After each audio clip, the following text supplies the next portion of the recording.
Et voici la vidéo règle de Nefertiti, un jeu de placement et d'enchères pour 3 à 4 joueurs à partir de 10 ans. C'est un jeu de Jacques Barriot, Thomas Coé et Guillaume Montiage, édité par Matago.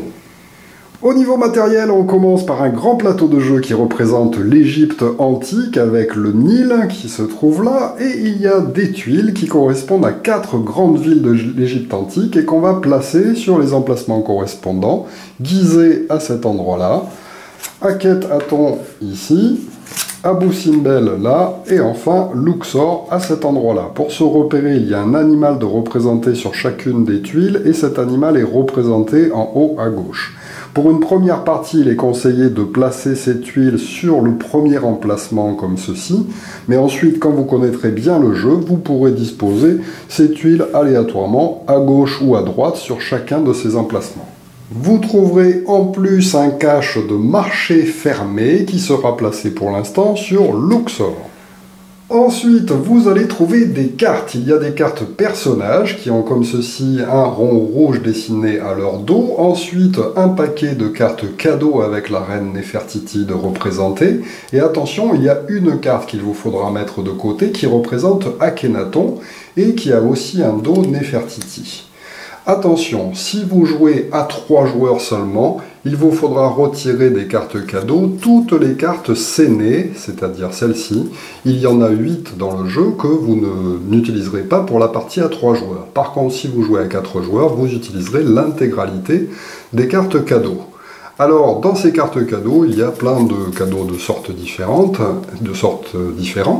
et il y a ici un chiffre qui correspond au nombre de cartes de ce type qui se trouve à l'intérieur du paquet de cartes. Vous allez donc bien mélanger ce paquet, et après l'avoir bien mélangé, vous allez tirer 4 cartes au hasard de ce paquet que vous allez mélanger avec la carte Akhenaton. Une fois que vous aurez réalisé ce mélange, hop, en la plaçant n'importe où parmi les 4 cartes tirées, vous allez les replacer face cachée sur la table et mettre par-dessus, en fait, le reste du paquet de cartes cadeaux. Ceci étant fait, vous allez remplir les 3 marchés ouverts avec des cartes cadeaux tirées sur le dessus du paquet. On va donc remplir comme ceci chacun de ces marchés. Vous avez ensuite des petits jetons sceau royal. Eh bien, on va disposer un de ces jetons sur chacune des cartes qui se trouvent sur la première ligne de chacun des marchés, comme ceci. Pour les cartes personnages qui ont au dos un sceau royal rouge, eh bien, vous allez tout simplement les disposer face visible par type à côté du plateau de jeu. Alors, pour les cartes marchands, il y en a 2 de type normaux, et il y en a un qui a un x2 indiqué dessus. Vous mettrez le x2 par-dessus les 2 autres. Pour les 4 scribes, ils seront placés comme ceci. D'abord le scribe +1, ensuite +2, et enfin le +3. Attention, si vous jouez seulement à 3 joueurs, il vous faudra retirer un +2 du jeu qui ne servira pas pour la partie. Ensuite, vous allez trouver des pions serviteurs, comme ceci, à la couleur de chaque joueur. Donc chacun choisira sa couleur et va récupérer ses 4 serviteurs. Et chacun a aussi un petit marqueur de score qu'il va pouvoir placer sur la case 0 du pourtour du plateau de jeu. Vous allez ensuite trouver 2 petits dés, comme ceci. Chaque joueur à tour de rôle va les lancer, et le joueur qui aura fait le plus grand score sera le premier joueur, et va donc recevoir l'anque qu'il pourra placer devant lui. Ensuite, nous jouerons à partir de lui dans le sens des aiguilles d'une montre. Enfin, vous avez un ensemble de pièces qui sont des débènes. Il y en a de valeur 2, comme ceci, et de valeur 1, comme cela. On va les attribuer aux joueurs en début de partie, en sachant que le premier joueur, celui qui a reçu l'anque, va recevoir 8 de la banque. Les 2 suivants vont recevoir 9 et 9, et le dernier joueur va recevoir 10. Si vous jouez seulement à 3 joueurs, vous ferez 9 pour le premier, 9 pour le deuxième et 10 pour le troisième. Enfin, il doit vous rester des petits débènes. Vous allez pouvoir en disposer un sur chacun des marchés du jeu, comme cela. Quel est donc le but du jeu? Eh bien, vous l'aurez compris, nous sommes dans l'Égypte antique et le pharaon Akhénaton a décidé d'organiser une somptueuse fête pour fêter son anniversaire de mariage avec sa reine Néfertiti. Pour cela, il a demandé à tous les courtisans du royaume de trouver les plus beaux cadeaux et surtout les cadeaux les plus rares à offrir à sa reine. Évidemment, vous êtes un de ces courtisans qui allait tenter d'obtenir le plus de points de prestige en offrant en fait des cadeaux somptueux à la reine pour gagner de l'influence par rapport au roi. Alors concrètement, ce jeu est un jeu de collecte où vous allez essayer de recevoir un maximum de cartes de cadeaux. Sur chacune des cartes cadeaux, il y a représenté ici dans le petit cartouche le nombre de cartes qu'il y a dans le paquet de cartes cadeaux du même type. Donc là par exemple, il y en a 5 de ce type-là. À côté, il y a le nombre de points de prestige que vous marquerez en fin de partie si vous avez un certain nombre de cadeaux. Attention, ces petits symboles vont correspondre au nombre de joueurs qui auront ce cadeau en fin de partie. C'est-à-dire que si vous êtes par exemple seul en fin de partie à posséder ce cadeau-là, eh bien chacune des cartes cadeaux de ce type que vous aurez collectées vous rapportera 14 points de prestige. Si par contre, imaginons que vous ayez ce cadeau et qu'un autre joueur ait aussi une carte de ce cadeau, eh bien comme vous êtes deux à le posséder, chacun d'entre vous ne marquera que 10 points par carte de ce type de cadeau. Enfin, s'il y a 3 joueurs ou plus qui possèdent ce cadeau en fin de partie, chacune de ces cartes ne vaudra que 7. Vous comprenez donc qu'il faut, si possible, essayer d'être le seul à avoir d'un type de cadeau, puis d'en avoir le plus possible, car si par exemple je réussis à avoir les 5 cadeaux de ce type en fin de partie, eh bien chacun d'entre eux me rapportera 14 points de prestige, ce qui va faire un très gros score.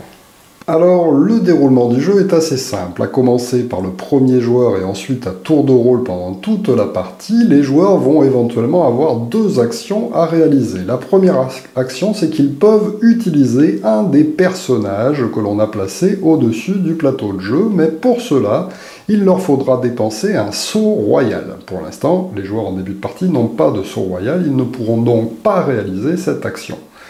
Deuxième action, celle-ci est obligatoire, les joueurs seront obligés d'envoyer un de leurs serviteurs sur une des petites cases d'un marché ouvert. De temps en temps, ce placement de serviteurs sur un marché ouvert va fermer ce marché, et lorsqu'un marché sera fermé, on attribuera en fait les cadeaux qui s'y trouvent entre les joueurs. Alors, sur chaque marché, il y a des cases comme ceci avec un chiffre qui correspond au nombre de d'ébènes que les joueurs vont devoir dépenser pour pouvoir acquérir les cadeaux qui se trouvent au-dessus de ce marché. Mais attention, ce n'est pas au moment du placement qu'il faudra payer, mais uniquement au moment où le marché sera fermé. Il faudra donc anticiper sur la fermeture des marchés. Et l'originalité du jeu, c'est que chaque marché a une condition de fermeture qui est indiquée dessous, différente. Pour le premier aiguisé, par exemple, eh bien, ce sera dès qu'il y aura 3 couleurs de pions de joueurs de placer sur ce marché que celui-ci se fermera. Ou bien lorsqu'il y aura 4 pions de couleur quelconque, même s'ils appartiennent au même joueur. Pour celui d'Akhénaton, c'est un petit peu un morpion. Il faudra réussir à placer en fait 3 personnages en ligne de n'importe quel sens en fait. Ça peut être très bien ici ou là. Et dès qu'il y aura cette condition de réunie, le marché se fermera. Enfin, pour l'instant, le dernier marché ouvert est celui de Abou Simbel. Celui-ci nous demandera d'arriver à 17 ou à plus de 17 au total des cases qui seront remplies par les serviteurs des joueurs. Alors attention, quand un marché va se fermer, ce sera le joueur qui aura placé son serviteur sur le chiffre le plus important qui pourra se servir en premier au marché. Vous voyez donc que c'est un petit peu des enchères. Plus vous mettez votre serviteur sur un chiffre haut, plus par contre vous devrez payer le marché, mais plus vous aurez le choix en fait des cadeaux qu'il y a de disponibles dans ce marché. On commence donc par notre premier joueur, imaginons ici que c'est le joueur rouge, celui-ci aurait bien envie de récupérer ceci car ça rapporte beaucoup, s'il est le seul à en posséder, ça pourra rapporter 14 points de victoire. Pour pouvoir le faire, eh bien, il va falloir jouer sur Abou Simbel, et il peut se placer à n'importe quel endroit. Pour être sûr de le récupérer, il a plutôt intérêt à parier beaucoup. Mais attention, là c'est 1, 1 les deux premières cases, 2, 2, 3, 3, 6, 7 et 12. Ça coûte très cher en fait de se placer vraiment tout au bout. Il décide donc de la jouer moyen en se plaçant par exemple sur 6, car il pense avoir assez de liquidité pour l'instant pour payer en fait les ressources lorsque le marché se fermera. Alors attention, lorsqu'un joueur se place en premier dans un marché ouvert, eh bien il va gagner un petit d'ébène, et c'est pour ça qu'il y en a un qui a été placé en début de partie sur le marché. Alors évidemment, il ne gagne ce bonus que s'il y en a à récupérer, car il n'y a pas de banque dans le jeu, autre que l'argent que les joueurs ont et que ce qui est placé sur les marchés. Donc ce joueur-là récupère ce petit d'ébène, et donc ça passe tout simplement au joueur suivant. Le joueur suivant est le joueur bleu, celui-ci est intéressé par les scénés. Effectivement, les scénés, il y en a 8 dans le jeu, 8 cartes, mais par contre, il y a certaines cartes avec un double scéné, comme ceci, qui compteront donc pour 2 cartes de ce type, et c'est la seule ressource sur laquelle il y a comme ça 2 ressources sur la même carte. Mais attention, je vous rappelle que si vous jouez à 3, ces cartes de scéné ne seront pas mises en jeu. Donc il décide en fait d'aller récupérer ce qui est là-bas, et donc il va se placer à l'endroit qu'il souhaite en fait sur cet emplacement-là. Alors attention, sur certaines cases il y a un d'ébène de représenté, ça veut dire que si un joueur s'y place, eh bien il recevra un d'ébène du marché s'il y en a un de disponible. Nous avons vu qu'en début de partie, pour l'instant, il n'y en a qu'un seul de disponible. Donc si je suis le premier à me placer au marché, je le gagne. Si je me place ici en premier, normalement, je devrais gagner 2 d'ébène. Mais malheureusement, il n'y en a qu'un à récupérer, donc ça ne sert à rien. Donc là, le joueur pourrait décider lui aussi de se dire « Allez, je vais payer 6 pour être sûr de récupérer les choses qui m'intéressent. Comme je suis le premier à me placer à guiser, je gagne un d'ébène. » On passe alors au joueur suivant, le joueur vert, qui pourrait se dire « Je me place ici, normalement je devrais en recevoir 2, mais je n'en reçois qu'un, que je place dans ma réserve. » On passe au tour du joueur suivant, le joueur noir, qui est le dernier joueur, mais celui-ci n'a plus la possibilité de récupérer de d'ébène puisque tout a été vidé.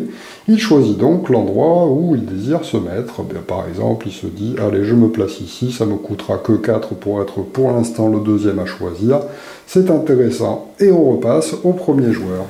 Alors, bien sûr, quand c'est à un joueur de jouer, il faut voir s'il n'a pas la possibilité de terminer un marché, de fermer un marché en répondant aux conditions. Là, par exemple, notre joueur rouge pourrait très bien décider de jouer ici, et à ce moment-là, ça fermerait ce marché.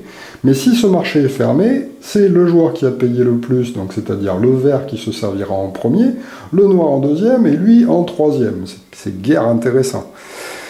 Ici, il faut 3 couleurs de pions. Pour l'instant, il n'y a qu'une seule couleur de pion, donc pour l'instant, il ne peut pas fermer ici. Et là, pour pouvoir réussir à dépasser 17, il faudrait absolument qu'il joue sur cette case-là, et donc payer 12 à la banque, ce qui est beaucoup. Donc là, il décide de ne pas fermer de marché, et puis de jouer plutôt, en fait, un deuxième personnage ici, par exemple, ou là, voilà, non mais là ça va être un peu cher, bon allez, il se dit que ici c'est peut-être pas mal, comme ça il sera placé 2 fois sur Abou Simbel, et il pourra choisir consécutivement 2 fois, éventuellement, de récupérer des cartes. On passe au joueur suivant.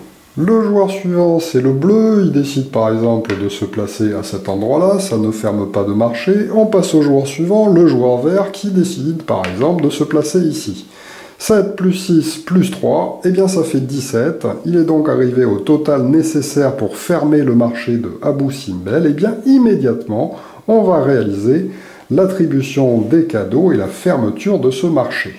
Alors pour se rappeler où en est le tour, eh bien comme c'est le joueur vert qui provoque la fermeture du marché, on va lui donner l'encre pour se rappeler que une fois que le marché aura été fait, ce sera au joueur suivant, c'est-à-dire le joueur noir, de jouer. Alors, lorsqu'un marché se ferme, on commence toujours par le joueur qui s'est posé sur la case de plus forte valeur. Alors là, c'est un 7. Le joueur vert est donc obligé, en tant que premier joueur, de payer 7 pour pouvoir réaliser l'action du marché. Effectivement, si jamais il n'a pas assez, c'est-à-dire qu'il a moins de 7, eh bien, il ne pourra pas réaliser l'action et malheureusement, il prendra un gros négatif, c'est-à-dire qu'il ne paiera rien, mais par contre, il sera obligé de rendre une carte cadeau qu'il avait acquise précédemment et qui sera remise dans la boîte. Alors, attention, quand on se place comme ceci sur le plus gros chiffre, on a intérêt à pouvoir payer. Donc là, il peut payer, donc il va payer 7 à la banque. 1, 2, 3, 4, 5, 6. Hop, je vous rappelle que ces jetons-là valent 2. Plus 1, 7. Il place donc 7 sur le marché à côté et il va pouvoir choisir les cadeaux de son choix. Alors, à chaque fois que c'est un joueur, que le premier joueur récupère, il peut soit récupérer la carte supérieure avec le marqueur de saut royal, qui nous servira en fait plus tard à utiliser les pouvoirs spéciaux des personnages qu'on a placés à côté du plateau de jeu, ou bien il peut décider de prendre 2 cadeaux sur la deuxième ligne. Donc là, le choix est parfois un peu difficile, mais il décide de récupérer plutôt un sort royal et puis de se concentrer sur cette carte qui lui paraît très intéressante puisque c'est la seule du jeu. Il la place donc face visible devant lui, effectivement on ne pourra rien cacher dans ce jeu, ni l'argent que l'on a, ni les cartes, et il récupère le sort royal. Ceci étant fait, il récupère tout simplement son pion de serviteur et le replace devant lui. On passe donc au joueur suivant. Alors, les joueurs suivants n'ont pas la contrainte d'être obligés de payer. Là, ce joueur-là va choisir. Est-ce qu'il désire payer 6 pour récupérer une seule carte de celle qu'il reste dans le marché? Si le joueur précédent avait laissé la carte en haut, il aurait très bien pu choisir la carte en haut. Mais pour cela, il faut payer 6. Deuxième possibilité, au lieu de payer, le joueur peut décider de ne pas payer, c'est un choix, pour récupérer la moitié de l'argent qui est placé pour l'instant sur le marché, arrondi au supérieur.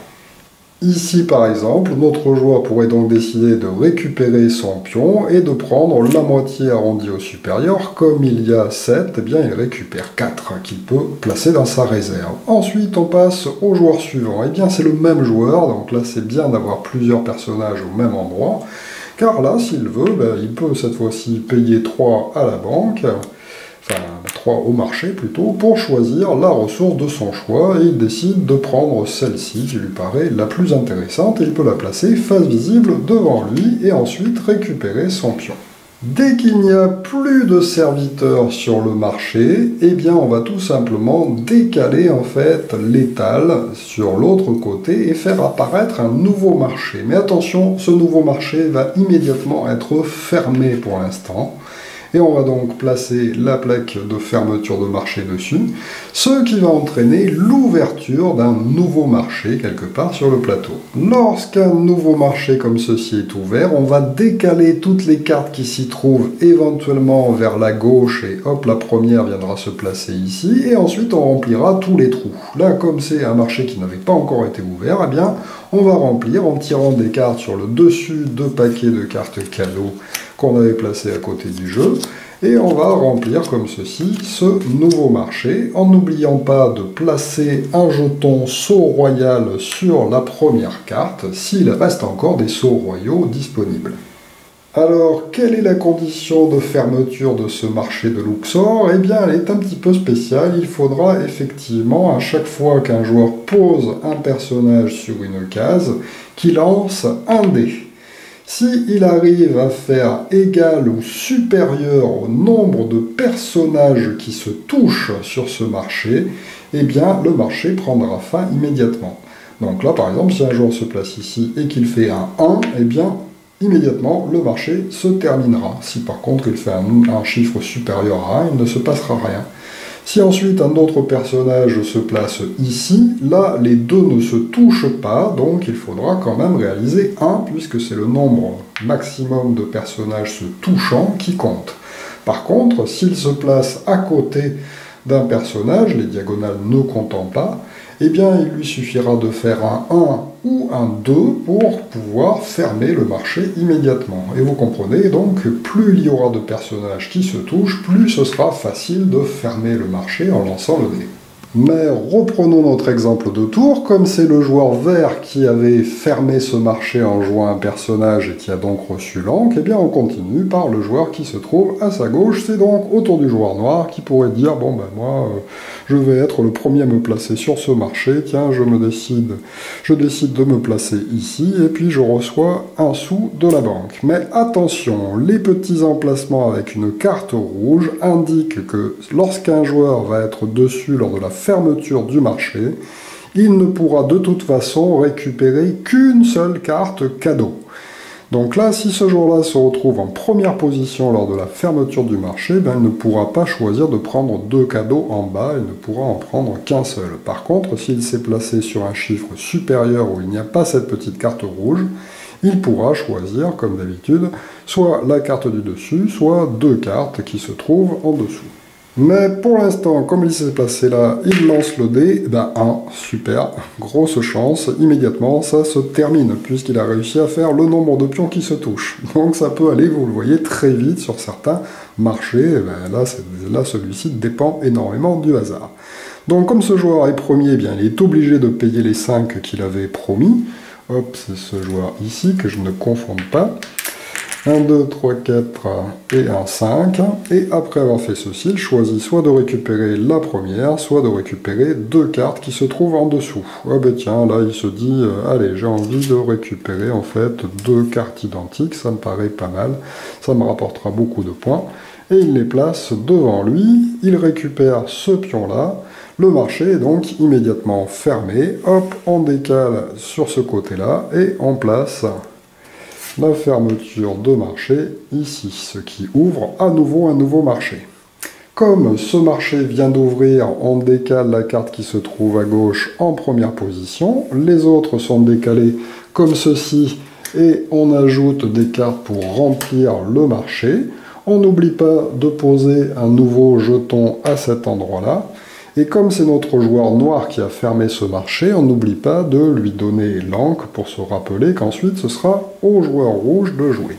Alors, quelle est la condition de fermeture de ce deuxième marché d'Abou Simbel? Eh bien, c'est d'arriver à un chiffre particulier. Effectivement, en plaçant sur les chiffres qui sont ici, si on arrive à un total pile de 11, eh bien, le marché sera terminé. Ou bien pile à 14, il sera terminé, ou bien si on arrive à 17 ou plus, à ce moment-là, il terminera aussi. On passe donc au joueur suivant après celui qui a l'encre, c'est le joueur rouge qui décide de se placer par exemple ici. Alors ici, il y a un petit d'ébène de représenter, donc il gagne un bonus d'ébène, et comme il est le premier à se placer à ce marché, il reçoit aussi le bonus de premier placé, donc il reçoit 2 d'ébène, voilà pourquoi cette case était intéressante pour lui. Et la partie se poursuit ainsi avec les joueurs à chaque tour plaçant un personnage. Alors on est obligé d'en placer un, hein. À chaque tour on n'a pas le choix, on est obligé d'en placer un, et puis bam, à chaque fois qu'il y a une fermeture de marché, c'est là qu'on récupère ces personnages.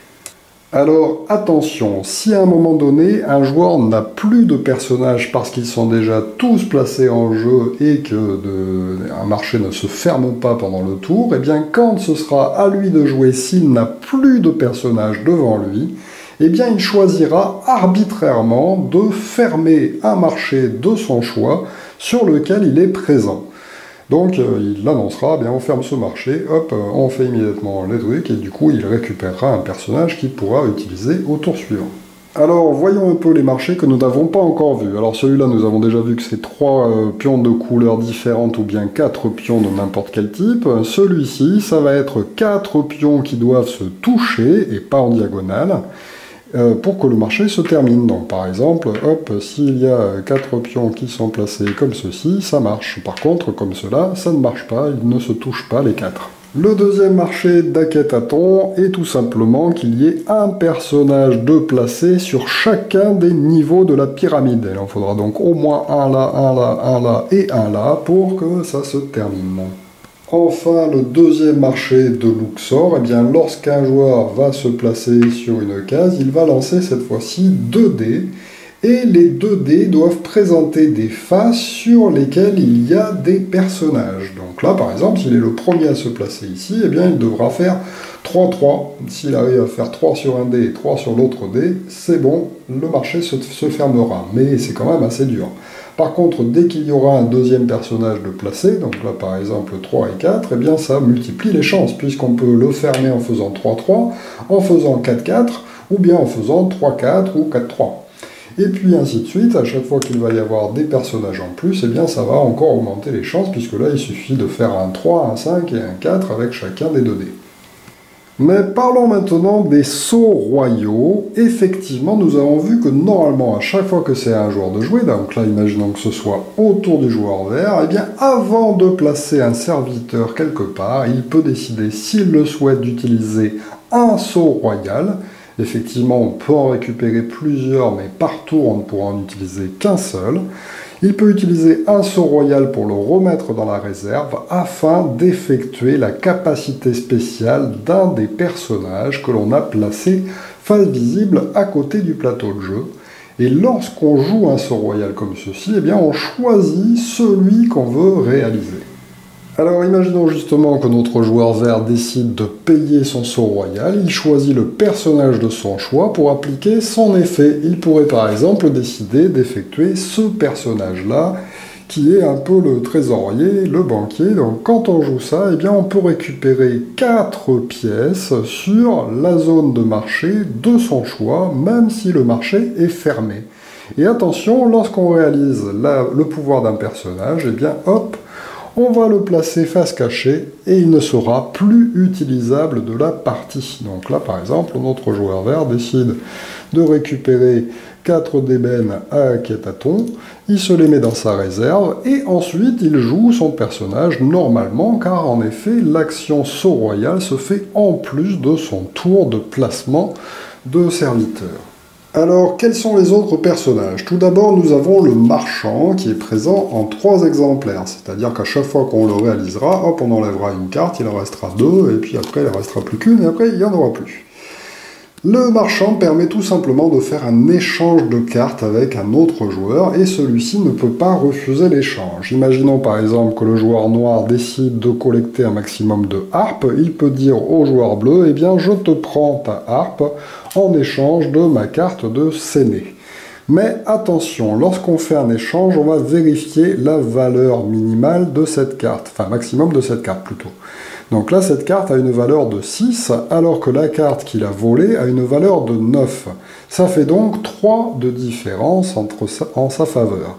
Et bien lorsqu'on vole comme ceci une carte d'une plus grande valeur à un autre joueur que celle que l'on récupère, on est obligé de lui payer la différence. Donc là, ce joueur-là est obligé de payer 3 à ce joueur. Et si jamais il n'a pas assez d'argent, eh bien ne peut tout simplement pas lui voler la carte. En revanche, si ça avait été l'inverse, si par exemple c'était le joueur bleu qui avait demandé le Séné en échange de la harpe, bien là, comme il lui donne une carte de valeur plus importante que celle qu'il récupère, il ne paye pas la différence, puisqu'il fait un petit cadeau en fait à l'autre joueur. Alors attention, la première carte marchand a un x2, c'est-à-dire que le joueur qui la récupère peut immédiatement réaliser 2 échanges, mais obligatoirement avec 2 joueurs différents. Il ne peut pas le faire 2 fois avec le même joueur. Alors c'est une possibilité, mais ce n'est pas une obligation. Attention cependant, à chaque fois qu'on réalise le pouvoir d'une carte, on est obligé de la faire immédiatement. On ne peut pas prendre une carte et puis la jouer plus tard. C'est au moment où on paye son saut royal qu'on la réalise immédiatement. Ensuite, il y a le voleur. Eh bien, le voleur permet tout simplement de gagner une carte trésor qui se trouve devant le marché fermé. Donc là, si le joueur décide de jouer cette carte, eh bien, immédiatement, il peut récupérer soit cette carte-là, avec le bonus qui est dessus, soit celle-ci, mais c'est obligatoirement à l'endroit où il y a le cash. Le grand prêtre permet, lui, de jouer un personnage additionnel, c'est-à-dire que normalement on pose un serviteur, et bien là, le joueur aura le droit de poser 2 serviteurs lors du tour qui vient juste après, puisque je vous rappelle qu'on fait d'abord le pouvoir de la carte et qu'ensuite on joue son tour normal. Donc ça permet par exemple de fermer plus rapidement un marché alors que personne ne s'y attend. Mais attention, il n'y a qu'une seule carte grand prêtre. Ensuite, il y a les personnages servantes. Alors la servante permet de marquer des points de victoire et c'est pour ça qu'il y a ce petit symbole qui correspond toujours au point de prestige qu'on compte sur le pourtour du plateau de jeu. Donc lorsqu'un joueur choisit de faire une action de servante, il va tout simplement choisir un trésor en particulier, un cadeau en particulier, et tous les joueurs autour de la table vont devoir défausser un de ces trésors et être payés en points de prestige par rapport à la valeur actuelle du trésor. Alors imaginons que ce soit le joueur noir qui décide de jouer une servante. Il a par exemple 3 cartes de harpe. Alors ça peut être bien de le faire justement pour empêcher les autres de marquer des points et puis se donner plus de points. Donc s'il le fait sur les harpes, lui il va devoir se défausser d'une harpe, ce joueur-là va devoir se défausser d'une harpe et celui-ci aussi d'une harpe. Le troisième n'en a pas.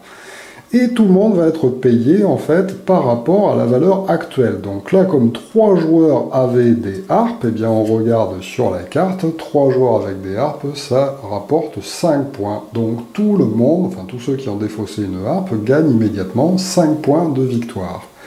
Mais une fois que ce sera fait, il me restera 2 cartes harpe. Et cette fois-ci, je serai le seul à avoir des cartes harpe. Ce qui veut dire qu'en fin de partie, chacune de ces cartes harpe qui me restent va valoir 9 points au lieu de 5. Donc voilà pourquoi c'est intéressant à jouer les servantes. Ensuite, nous avons les scribes. Alors les scribes permettent d'effectuer un décompte et aussi de marquer des points de prestige en choisissant de faire un décompte immédiat sur un type de carte que l'on possède. Alors, et en plus d'obtenir un bonus pour chacune des cartes qui sera concernée. Alors, imaginons par exemple que ce soit le joueur bleu qui décide de l'utiliser, et il utilise cette première carte avec un +3, eh bien il décide de faire un décompte par exemple sur le séné, car pour l'instant il est le seul à en avoir. Effectivement, c'est intéressant quand on est en tête à réaliser, et puis si on a peur de se faire dépasser par les autres joueurs. Effectivement, il y a beaucoup d'autres sénés qui vont arriver plus tard en jeu, puis il se dit qu'il ne va pas réussir à garder le maximum, donc il préfère faire son décompte maintenant, avant d'attendre la fin du jeu. Comme il est le seul, eh bien chacun des sénés lui rapporte 6 points. Comme il utilise le bonus +3, eh bien ça veut dire que chacune des cartes sénées lui rapporte 9 points de prestige. Comme il en a 2 en fait, eh bien 2 x 9, 18. Il marque donc 18 points sur le pourtour du plateau de jeu avec son petit jeton, et par contre il défausse définitivement ses cartes. Il ne pourra pas les recompter une deuxième fois. Alors nous l'avons vu, les scribes, eh bien, au fur et à mesure qu'ils sont utilisés, ils donnent un bonus de moins en moins important, mais attention, évidemment, le premier servi gagnera 3 points supplémentaires par carte défaussée.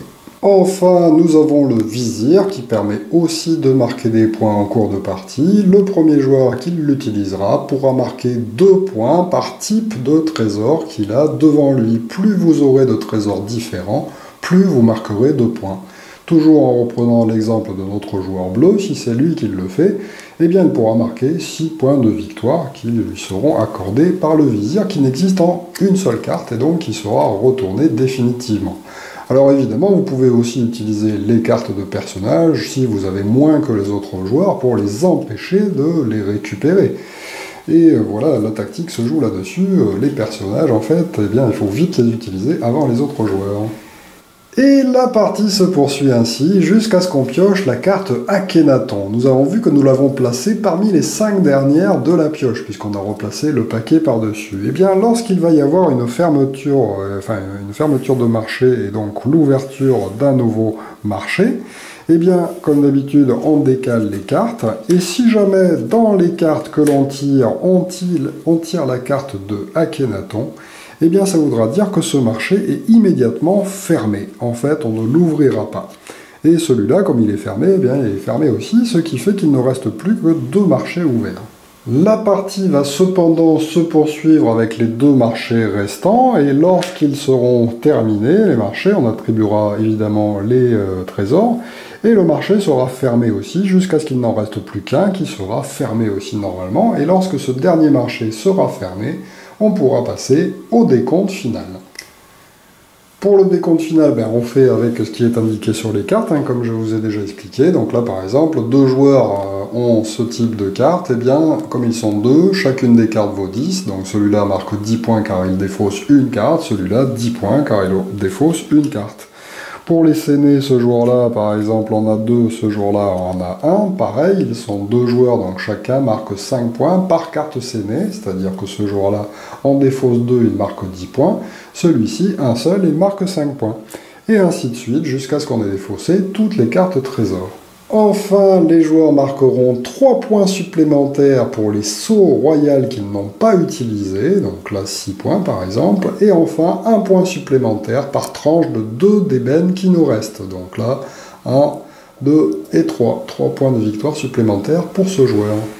Évidemment, c'est le joueur qui aura accumulé le plus de points de prestige sur le pourtour du plateau qui l'emporte. Et en cas d'égalité, attention, c'est le joueur qui a gardé le plus de d'ébène devant lui qui l'emportera. Mais c'est quand même assez rare, les égalités. Voilà donc pour Nefertiti, un excellent petit jeu d'enchères assez original. Effectivement, le coût des marchés qui sont tous différents les uns les autres pour se terminer, c'est très original. La façon de marquer des points de victoire avec les cartes aussi, où il faut vraiment avoir presque des monopoles pour pouvoir marquer plus de points de victoire que les autres, est très original aussi. Et le principe des personnages aussi, qu'il faut récupérer avant les autres joueurs si on veut creuser l'écart en fait en cours de jeu pendant la partie, eh bien c'est très original aussi, voilà, avec ce principe d'enchère qui est vraiment très bien vu puisque le placement de ces pions, eh bien il faut anticiper sur les tours suivants, savoir si au moment où le marché se fermera, vous aurez effectivement l'argent nécessaire pour pouvoir réaliser l'action. Voilà, merci de m'avoir suivi et à très bientôt pour une nouvelle vidéo règle. Au revoir.